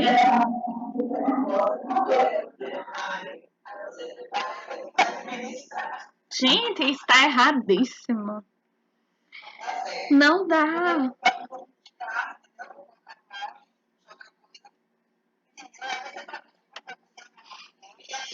Ninguém assume a responsabilidade. Aí vira aquele cambalacho. né? Mas fazer as coisas certas antes ninguém quer também. Olha, é bem complicado, viu? Então, esse exemplo casa perfeito com o método funcional, certo? De trabalho, que é tipo assim, fracionar as funções para cada colaborador diferente fazer. É tipo, gente, o que acontece em indústrias? Indústrias que produzem, sei lá, aparelho celular, que eu dei um exemplo nas nossas primeiras aulas, né? Numa indústria que produz um celular, nunca os trabalhos que são de ordem manual vão ser realizados por uma pessoa só. Tem pessoas que têm mais agilidade para fazer uma coisa, tem outras que têm mais agilidade para fazer outra, né? Então, reúne-se um grande grupo em que cada pessoa tem uma função específica diferente, né? Isso pode até parecer interessante para fazer com que o processo de trabalho ande mais rápido, certo? Mas se a gente for racional, o mínimo possível, não é muito difícil chegar na conclusão de que isso é algo extremamente negativo. Por quê? Imagina se numa empresa que é fabricado um celular, existe eu, Vanessa, Cileia, Bianca, Mariana, a outra Vanessa, cada uma faz uma função diferente na montagem desse celular. Aí, sei lá, Cileia e Vanessa adoeceram. Ninguém, além de Cileia e Vanessa, sabe fazer aquela parte que elas faziam. E aí, como é que fica? Isso é claramente a inexistência de profissionais qualificados. Você está induzindo o seu funcionário a ser apto a fazer só uma coisa. É aquela coisa de viseirinha do burrinho. E, gente, a gente precisa fazer de tudo um pouco, precisa saber. Ser totalmente, né, nessa parte. Isso. Então, isso aponta para o profissional não qualificado. As pessoas que vão fazer aquelas atividades em específico, se eu, Silvia, só encaixo a tela, só encaixo o visor desse celular, e eu tenho aptidão, eu faço isso tranquilamente, isso para mim não vai ser uma atividade de complexidade. Para mim é de boas fazer. E o ser humano, gente, enquanto funcionário, enquanto profissional, ele precisa ser sempre desafiado com demandas diferentes. Porque é aquela coisa, se continuar na mesmice, fica no automático e isso induz a erro, né? E aí eu, Silvia, que acho de boas botar a tela, o visor do celular, por tanto fazer as coisas por repetição, aí vira o automático, eu vou fazer muito rapidamente. Isso parece interessante para quem? Para o empresário, porque nós, desse grupo que eu dei o exemplo, nós conseguimos produzir muitos celulares por dia. E para o empresário, o que é que conta? O que é interessante? O lucro. Não importando como esse processo de trabalho está acontecendo. Sendo que isso é muito perigoso na nossa área. Por quê? Porque nós lidamos com vida. Certo? O que é que um empresário, por exemplo, poderia ver de positivo nesse método funcional do trabalho? Custo salarial mais baixo, certo? Por quê? Porque se Silvia é contratada só para montar a tela desse celular, ele vai pagar só esse valor X. Diferentemente, se ele precisasse contratar uma profissional para o lugar de Silvia que montasse o celular inteiro. Quer um exemplo? Hoje, lá na empresa, a direção está com um interesse muito grande de implantar na Cuidare a questão da educação continuada. E o pontapé inicial para essa educação continuada é que a gente promova um curso de cuidador de idosos, certo? Eles pediram para eu montar a matriz curricular, cuidadores de idosos não, cuidadores de pessoas. Eles me jogaram a proposta para eu montar uma matriz curricular com os conteúdos mais interessantes para compor os módulos, né, mais interessantes para compor esse curso, né? E aí essa matriz foi analisada, ficou toda amarradinha. Aí hoje me chamaram para uma reunião para dizer, né, que realmente tem essa intenção de implantar a educação continuada. E a proposta é desse curso, que eu tinha montado a matriz curricular. Mas antes de nós iniciarmos o curso propriamente dito, eles enxergavam, né, como a pessoa apta para fazer isso, para dar esse curso, para preparar material, enfim. Enxergavam em mim isso. Por quê? Por causa da experiência na docência, né, nessa questão do processo de ensino-aprendizagem, que não é todo enfermeiro que se identifica com isso, né? Aí eu até brinquei, né, com eles tão engraçadinhos, vocês, né, acham que eu faço pouca coisa, aí não, mas porque você gosta de dar aula, você tem experiência na docência, você tem um mestrado acadêmico, então isso lhe dá um arcabouço pedagógico, metodológico para dar aula. Aí, beleza. Lá eu sou enfermeira supervisora, certo? Eu sou responsável por supervisionar as escalas dos meus 20 pacientes, de fazer o dimensionamento desses meus técnicos, enfim. É algo totalmente diferente do que preparar um material inteiro de texto para um curso, certo? Do que o que? Gravar videoaulas para vender para todas as franquias da Cuidare e dar aula em um auditório presencialmente para as turmas daqui de Natal. Estou me distanciando da minha função de enfermagem? Não, estou sendo enfermeira nas duas coisas, mas são o que? Atribuições diferentes. E aí o administrador disse que chegou pro diretor e falou, né? Você tem a pessoa já na empresa que é capacitada, que é apta para isso, que é Silvia. Agora, ela vai precisar ganhar além do que o que ela já ganha para desempenhar isso. Porque uma coisa é ela ser supervisora. Outra coisa é ela continuar sendo supervisora e assumir uma educação continuada. Isso não existe. São coisas diferentes. É a mesma coisa que tem um técnico que trabalha no home care, numa assistência intradomiciliar, ele está lá para cuidar do paciente. Ah, não, mas porque ele está na minha casa, eu acho que eu vou pedir para ele lavar meu banheiro.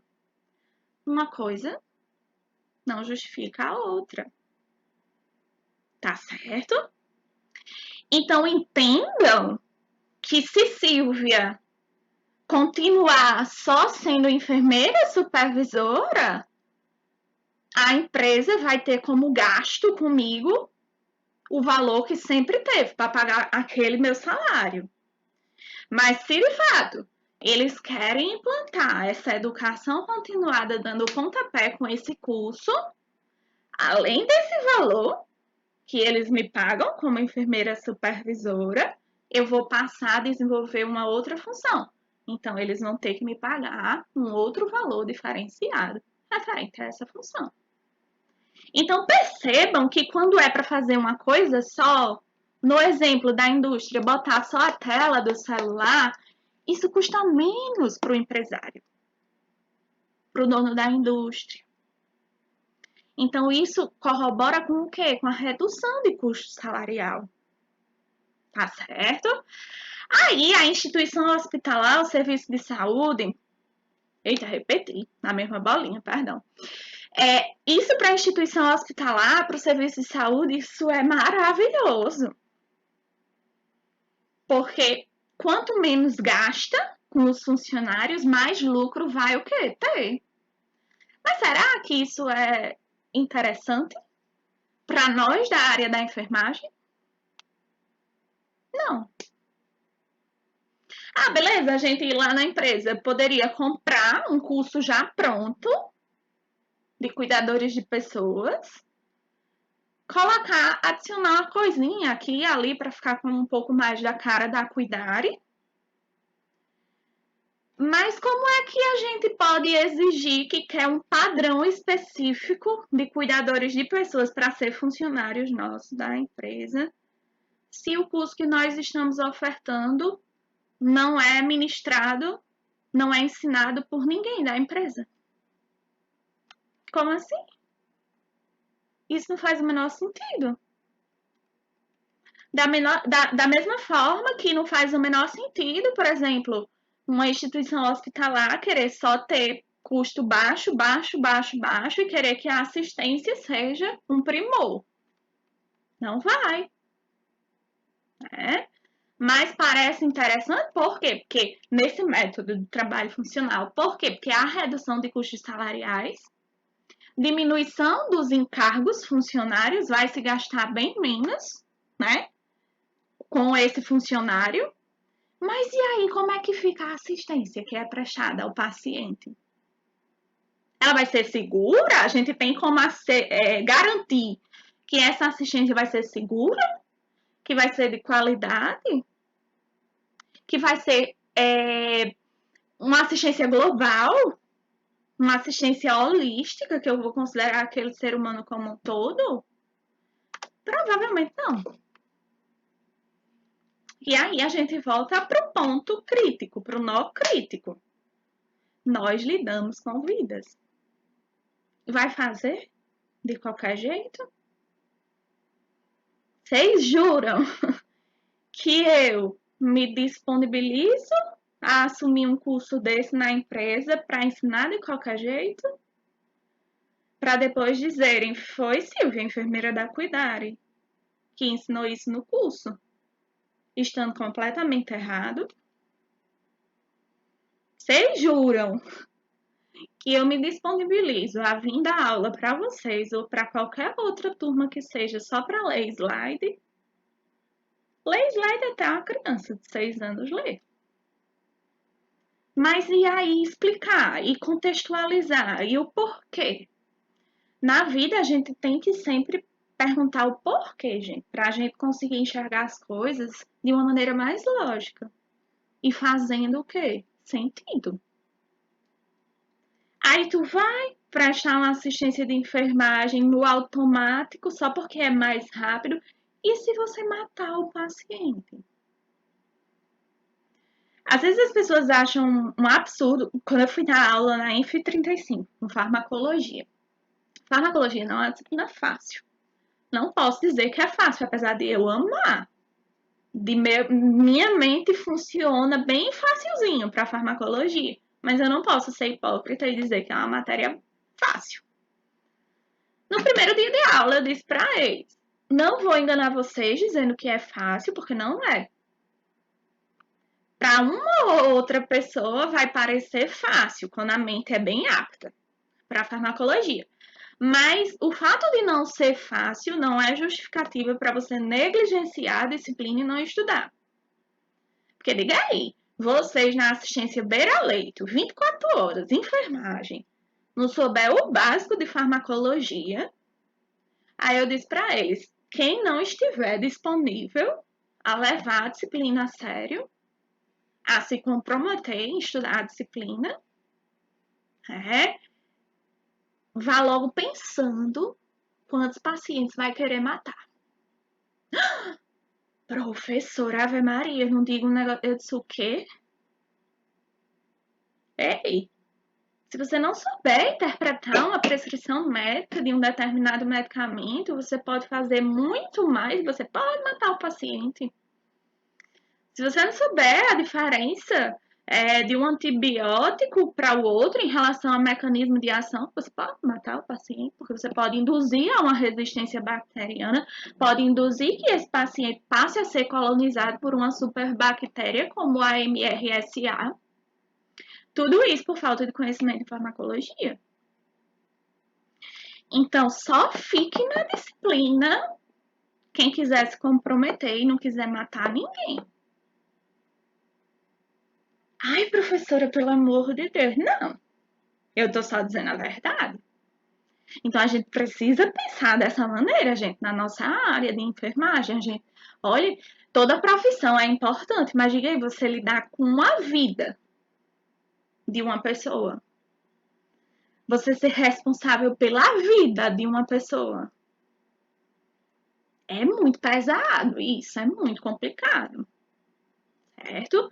Então, por mais que as coisas pareçam mais fáceis, pareçam ser mais viáveis para agilizar o processo, para acontecer mais rápido, pelo amor de Deus, vocês parem e pensem nisso que eu estou dizendo. Cuidado. Que nem todo caminho que parece mais curto é o que vai ser mais interessante para vocês.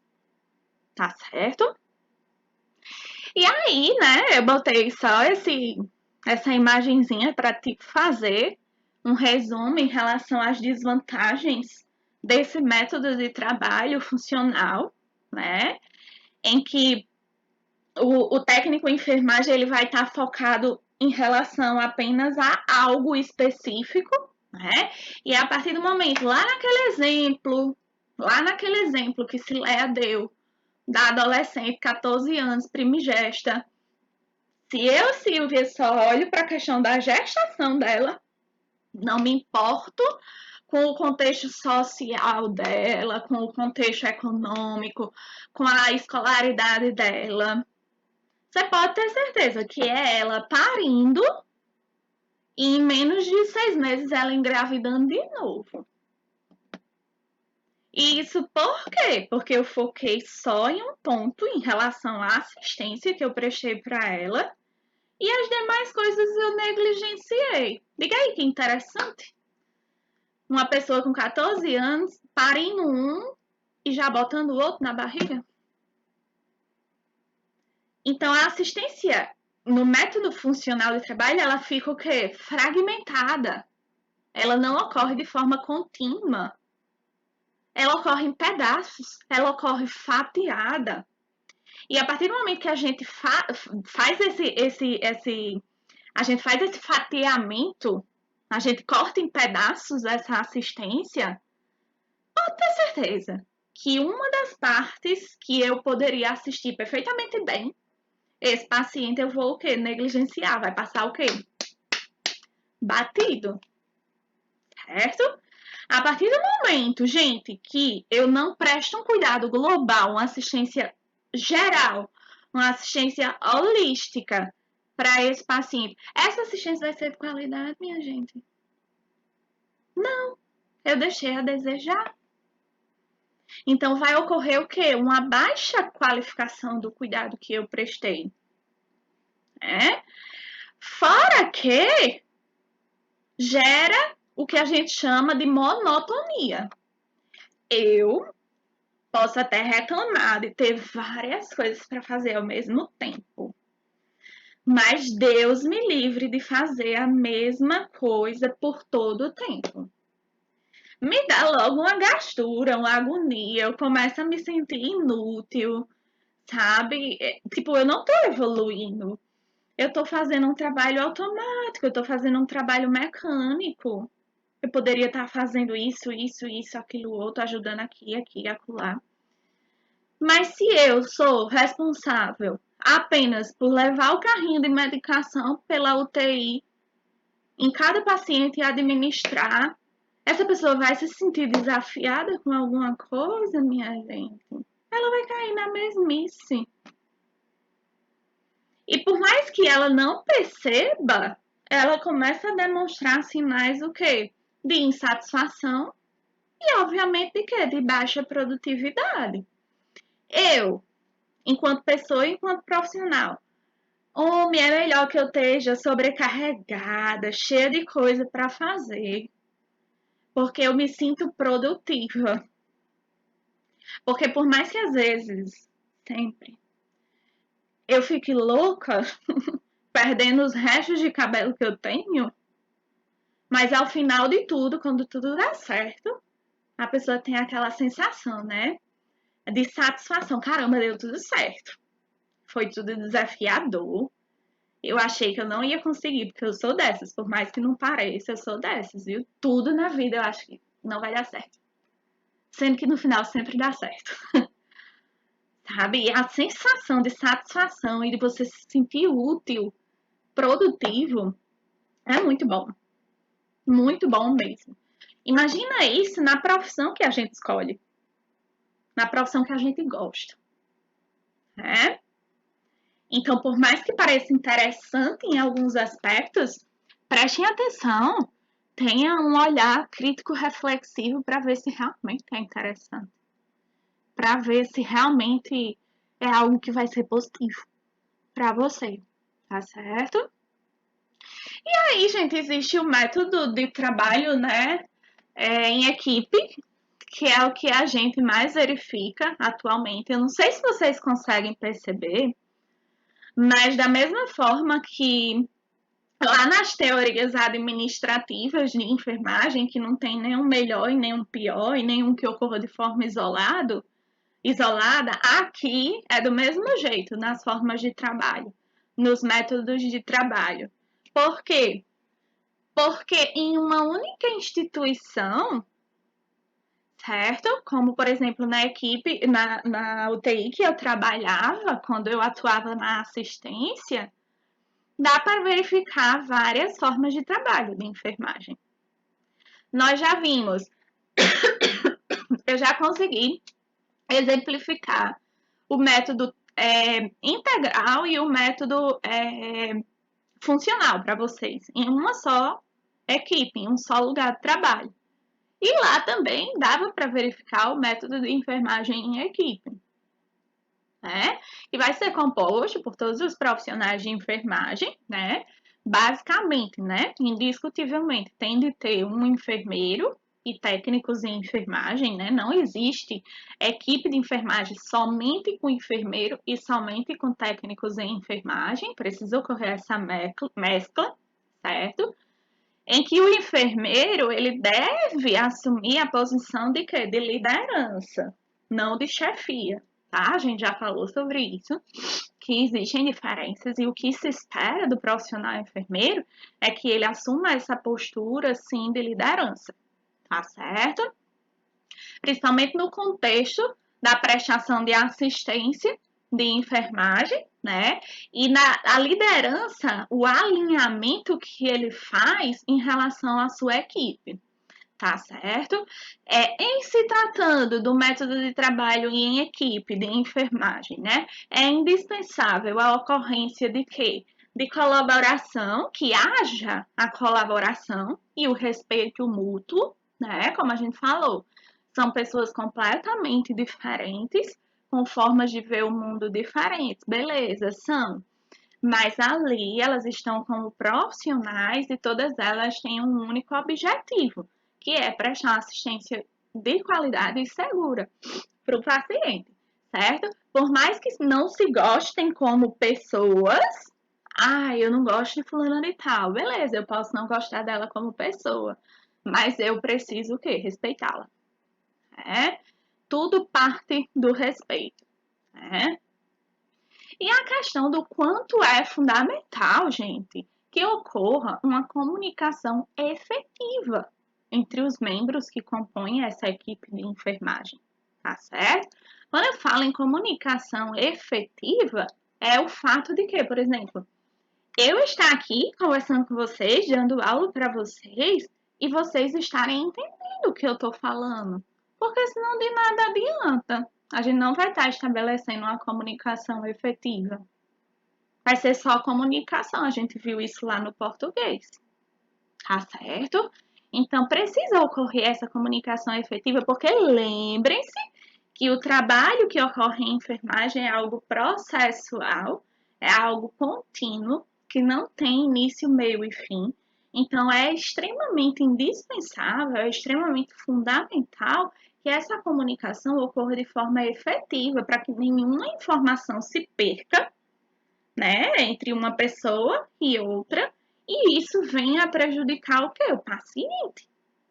Colocar em risco o quê? A vida do paciente. Tá certo? Então a gente precisa prezar bastante por isso, porque um detalhe que não é falado ou que é esquecido pode fazer total diferença, né? De forma negativa. Até aí, tudo bem, gente? Tá tranquilo? Então, seguindo, né? Uma vantagem, né, do trabalho em equipe, né? Por isso que é tão verificado, é o que é mais verificado, né? Digamos assim. O atendimento holístico, o atendimento global, que torna-se possível de ser realizado em direção ao paciente, tá certo? Por quê?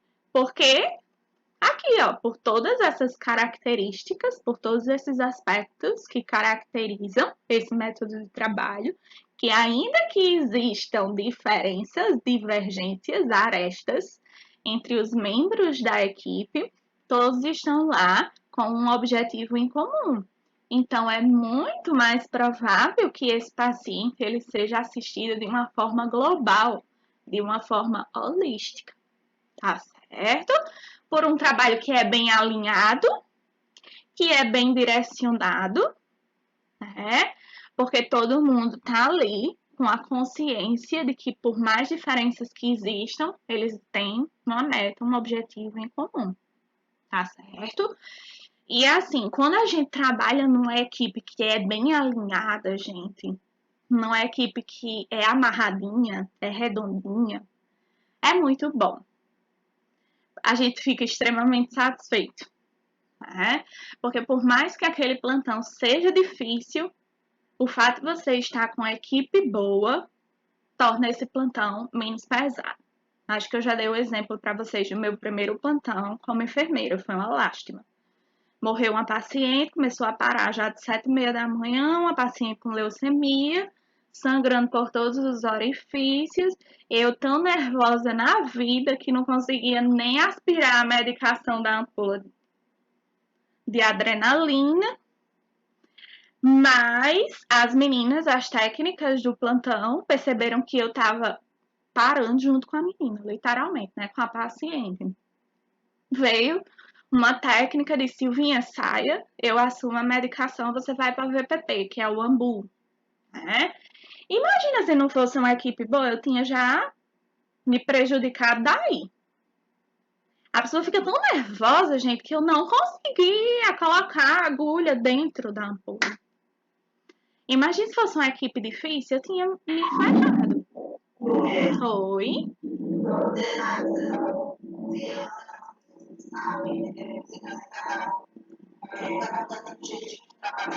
Isso,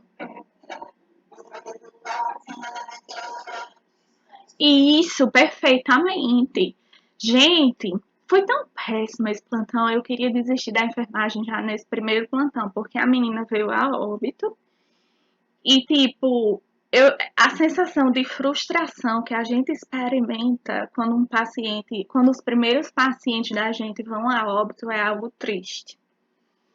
Então, assim, eu fiquei desbaratinada, como falam. Eu não sabia o que fazer.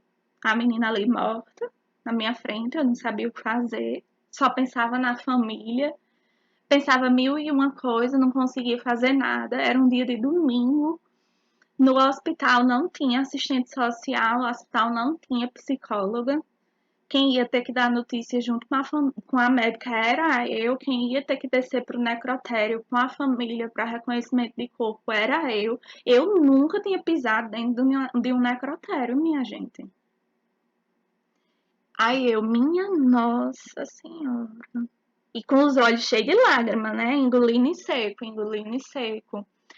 Aí outra técnica percebeu, aí veio, Silvinha, não fica assim não, é assim mesmo, você vai ver que com o tempo você se acostuma, entre aspas, né? Você acaba não ficando tão afetada, você consegue ser um pouco mais racional e tudo mais. Aí eu disse, e como é que eu vou descer para esse necrotério? Sozinha, com a família. A pessoa fica sem saber o que fazer, né? Aí uma outra técnica da equipe disse, não, Info, não se preocupe não, eu vou com você. A gente vai junto, né? Pro necrotério. Então, tipo assim, imagine como seria como teria sido esse meu plantão se não fosse uma equipe boa, uma equipe alinhada. Sim, porque eu saí do plantão, eu já saí de dentro do hospital chorando. Quando eu fui almoçar, não fui almoçar, fui ligar pra mãe chorando, dizendo que eu não ia ser mais enfermeira. E ela, porque assim, a paciente morreu, eu perdi minha paciente. Menino, foi um negócio. Eu vim o caminho de casa todinho pra casa chorando. Mãe abriu a porta, eu chorando, eu disse que não queria mais. E, enfim. Então, mas quando a gente tem uma equipe boa, gente, as coisas ficam mais leves, certo? Então você tem satisfação de trabalhar juntamente com aquela equipe, né? E tipo, o quanto que eu cresci com essa equipe, com essa mesma equipe, né? Do meu primeiro plantão que foi desastroso, né? Então, eu ia me sentindo desafiada cada dia, cada intercorrência na UTI, eu aprendi uma coisa nova, fui aprendendo a me estruturar um pouco mais psicologicamente, emocionalmente falando. Não chutei o pau da barraca, né, de ser enfermeira, mas isso tudo teve uma contribuição muito grande da equipe que estava de plantão naquele dia. Até hoje eu não esqueço de cada uma das 5 que estavam naquele domingo comigo. Então essa é a vantagem, essa é a grande vantagem de a gente trabalhar em uma equipe ok, né? O método de trabalho em equipe, certo? Existem algumas desvantagens, obviamente, né? Tipo, na UTI, a gente não tinha tempo para praticamente nada, porque como era uma equipe muito alinhada, muito coesa, ainda que a técnica terminasse as responsabilidades dela com aqueles 2 pacientes em específico, certo? Ela ia ajudar a outra colega. Então, sempre a todo momento estava todo mundo ocupado, né? Não tinha essa questão do individualismo. Então, acabava que o nosso tempo era muito escasso. O tempo era o quê? Muito restrito, né? Muito limitado, né? E na maioria das equipes, por mais alinhada que seja, é um problema que é persistente, é um problema que é comum, né? Que é a questão das inabilidades comunicativas. Por vezes, por mais que um técnico tente passar o plantão com a maior quantidade de detalhes possíveis para o outro colega estar rendendo ele deixa a desejar em algum detalhe específico e isso vai gerando o efeito dominó, certo? Vai comprometendo toda a assistência que é prestada, por exemplo, a um paciente específico, tá certo? Então percebam que não existe nada que seja 100%, tá bom? E aí, para finalizarmos, né? É só como uma maneira de menção mesmo para vocês saberem que existe esse método de trabalho em enfermagem, que é chamado de método de enfermagem primária. Como o próprio nome sugere, né, enfermagem primária foi um dos primeiros métodos de trabalho que existem datados na literatura, né? Queira ou não queira, gente, por mais que a gente ache que a enfermagem enquanto profissão é algo muito antigo, não, é recente, certo? Principalmente se nós voltarmos o olhar pensando em ciência, certo? Então, esse método de enfermagem primária surgiu aqui, ó, em 1970, e tinham como proposta, a enfermagem sempre vem tentando, certo? Essa questão de prestar esse cuidado integral, esse cuidado global ao paciente, né? Então, era sustentado nessa questão do atendimento integral ao paciente, né? Em que o enfermeiro, gente, ele não era o profissional que ele é hoje, que assume mais as funções burocráticas, digamos assim, da enfermagem, era aquele enfermeiro que ele era posto beira-leito mesmo, certo? O contato direto, né, a assistência direta prestada ao paciente, certo? E aí, qual era a proposta? A composição, né, desse método de enfermagem primária. A equipe de enfermagem era formada somente por enfermeiros, veja. É algo bem incipiente mesmo, né? Incipiente, que diga. Por quê? Porque não tem como ter equipe de enfermagem sem vocês técnicos em enfermagem. Só enfermeiro não dá conta, não. Por exemplo, seria uma UTI cujo plantão era todo mundo enfermeiro. Em vez de ser um líder com 5 técnicos em enfermagem, sabe? Sim. E não faz sentido isso. E a ideia era que cada plantão sempre fosse 24 horas. Não tinha esse negócio de escala 12 por 36 que a gente vai ver. Era 24 horas e acabou-se. Certo? E aí, algo positivo que tinha muito, né? Nessa forma de trabalho. É a questão